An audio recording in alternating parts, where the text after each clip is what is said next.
ইসলামী bank news top 10। প্রধান উপদেষ্টার সঙ্গে বৈঠকে ডিসেম্বরে নির্বাচনী রোডম্যাপ ও খলিল আসিফ মাহফুজকে বাদ দেওয়ার দাবি বিএনপির। সংস্কার ও নির্বাচনের সঙ্গে দৃশ্যমান বিচার চায় জামাত ও এনসিপি।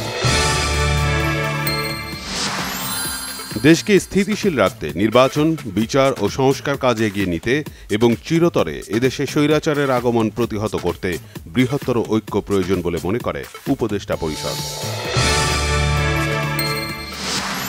জুলাই বিপ্লবের পর ফ্যাসিবাদ বিরোধী ঐক্যে ফাটল তৈরি করায় বর্তমান অস্থিতিশীল পরিস্থিতি তৈরি হয়েছে বলেছেন বিএনপির স্থায়ী কমিটির সদস্য ডক্টর আব্দুল মঈন খান।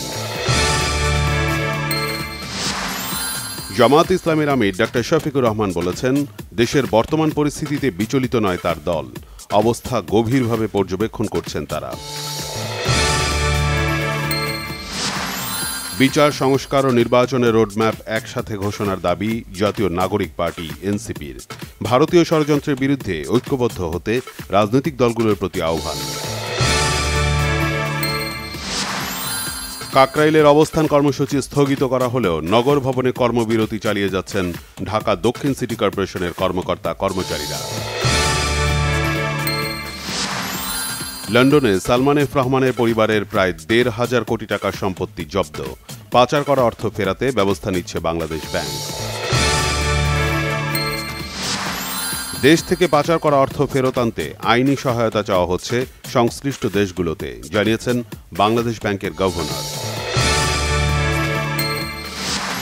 সব ধরনের আন্তর্জাতিক চাপ উপেক্ষা করে গাজায় তাণ্ডব চালিয়ে যাচ্ছে ইসরায়েল। শুক্রবার মধ্যরাত থেকে শনিবার পর্যন্ত হামলা চালিয়ে হত্যা করা হয়েছে অন্তত ৭৬ ফিলিস্তিনিকে। বিকেএসপির শ্রেষ্ঠত্বে শেষ হল ৩৭তম জাতীয় বয়সভিত্তিক সাঁতার। সেরা সাঁতারু বিকেএসপিরই মনির খান তন্ময়, সেরা নারী সাঁতারু জুই আক্তার।